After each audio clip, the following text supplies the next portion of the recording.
How is Analytica used for portfolio management? Here's a quick introduction and demo. Portfolio management is a challenge for a lot of large organizations. They need to manage a bunch of projects, exploration, research and development, products and services. Examples of industries where portfolio management is important include electric power, oil and gas, pharmaceuticals, healthcare, agriculture. These are all organizations that have used Analytica. Also government, from state level, federal, and even the World Bank at a global level. Quite a number of consulting firms use Analytica to develop portfolio applications for those other organizations. Analytica is a general-purpose quantitative modeling tool. It has several features that particularly suit it for portfolio management. Its influence diagrams clarify the model logic. They are how you visually build a model, document and structure it, creating a lot more clarity than a typical spreadsheet or a Python model. Uncertainty is endemic in portfolio management. There's a question of whether each project will be technically successful and then commercially successful. Analytica has Monte Carlo simulation built in to represent those uncertainties and help you assess the risks and their implications. Intelligent arrays make it easily scalable for models that are too complex for spreadsheets with projects, years, scenarios, and many other dimensions. Selecting the best projects that can fit within your budget out of all the projects you might like to do is one of the challenges of portfolio planning. Analytica's powerful solvers provide optimization that help you find the best decision strategies. Now let's jump in to a particular Analytica model running in the Analytica Cloud platform. Here we're looking at the main tab. This graph lists the different projects using seabird names and showing net present value. Arctic tern is by far the best, and a couple down here even seem to have a negative net present value. So where did these numbers come from? We estimate for each project a set of quantities. So let's go into more detail in the Projects tab. We see an influence diagram that we use to compute net present value. The influence diagram has decisions, the green rectangles, whether to start research and development, and if there's technical success, then whether to release the product for commercialization. The ovals are uncertain quantities, and the objective we're looking at is in fact the net present value. So where do these uncertain estimates come from? Well, we've put in these estimates for each of these uncertain quantities. For example, market size. We've put in a low, mid, and high value, which we fit as a 10 percentile, median or 50 percentile, and high value. And then we fit this probability distribution to those numbers. And similarly, we fit distributions to the numbers for each of the other uncertain quantities. And these distributions get propagated through the model using efficient Monte Carlo to get the production level, net revenue, and then finally net present value. We get this rather strange shaped density function with a big peak at 0, some negative value if we do R&D but it doesn't pan out, and a significant positive return up to 60 million or more if it does. Let's look at these various uncertainties in terms of how they contribute to the overall uncertainty using this tornado chart. Here we have all the uncertain inputs, the ovals, and let's look at market price here.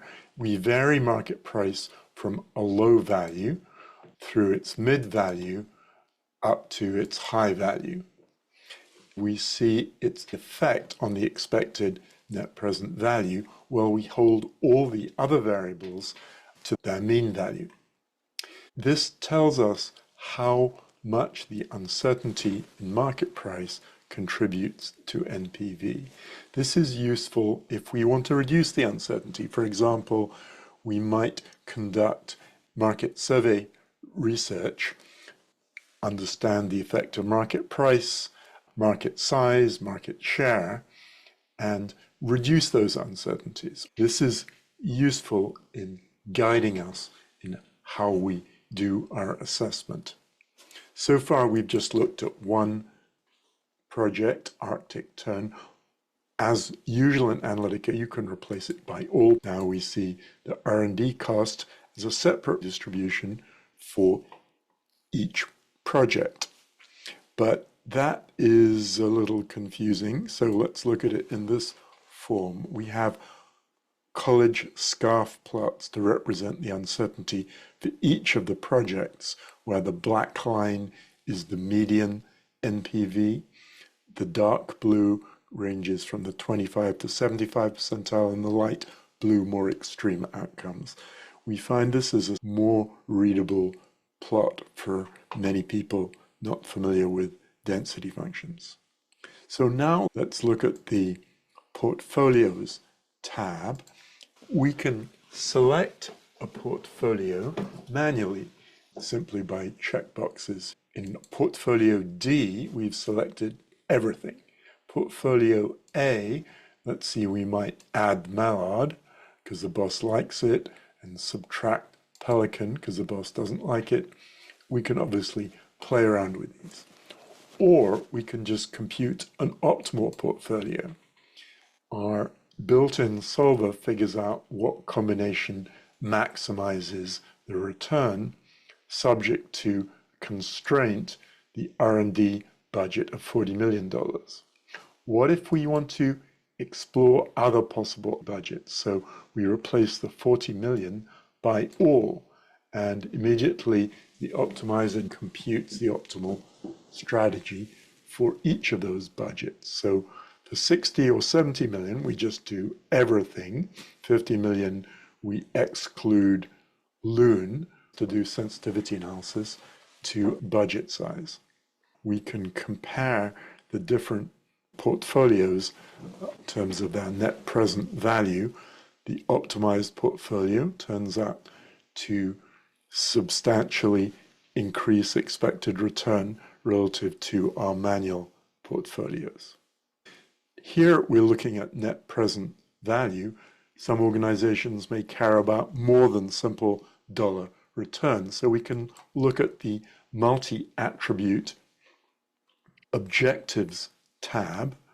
Here we see scoring each project not just on NPV that we've computed from other things in the model, but by a more qualitative assessment from 0 to 5, contribution of each project to strategic fit, how well is it aligned with organizational objectives, ESG, environment, social and governance, contributions to risk reduction, overall organizational risk. We can bring in stakeholders who may have different views about these things and can experiment with changing these parameters and immediately see the effect below here on our overall weighted multi-attribute score, the horizontal bar, with contributions from strategic fit, ESG, risk, and NPV. Currently, we put all swing weights to each of these three qualitative attributes with 100 on NPV weight. The fashion for ESG seems to have gone away under the new administration. Perhaps this organization puts its ESG weight down to 10, and immediately we update the weighted score. On projects, we can also look at the multi-attribute score.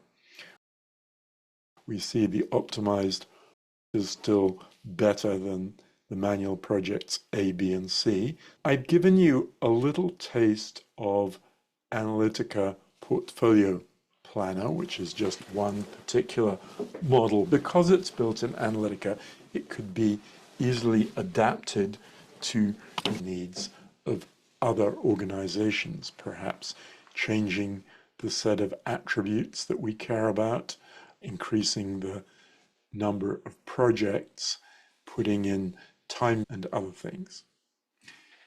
Let me now give you a flavor of some real-world applications. I'm looking at the Analytica website portfolio management section. And here we see a few case studies. I'll mention 4 briefly. So in this case, Lumina worked with the National Renewable Energy Lab to help the US Department of Energy allocate funds among different R&D projects, so solar, wind, biofuels, hydrogen, and more. And it looked at the uncertainty about the effectiveness of funding in reducing the cost and hence increasing adoption of each technology, and ultimately the effect on the cost of energy in the United States. It also looked at 2 other attributes, reduction of greenhouse gases and energy security. A second project is Anagram, Natural Gas Risk Analysis and Management, that Lumina developed for a gas utility that's concerned about the risks of leaks and explosions from its gas pipelines. It's managing a set of projects to mitigate those risks, testing the pipelines and replacing pipelines that look like they might be nearing the end of their life. Naturally, this is a costly exercise, so it's interested in finding portfolios of mitigation projects that maximize the overall reduction in risk for a given budget. Analytica for Cost Effectiveness Solutions, or ACES, is a tool that Lumina has created for electric and gas utilities to do demand-side energy management. Demand is mushrooming for electric power in the US due to AI data centers as well as electrification of buildings and cars. One of the most cost-effective solutions is to help customers with energy efficiency and switching energy-intense applications to off-peak times. Again, this can cost money, but it can actually reduce the overall cost relative to adding in new power generation facilities. ACES helps develop portfolios, support demand-side energy management that are most cost-effective. Lastly, controversy to consensus for California's offshore oil platforms. They are reaching the end of their life, so they need to be decommissioned. A major controversy arises among the different stakeholders, the oil and gas companies concerned about the decommissioning cost, and environmental organizations concerned about environmental impact, along with a number of state and federal agencies.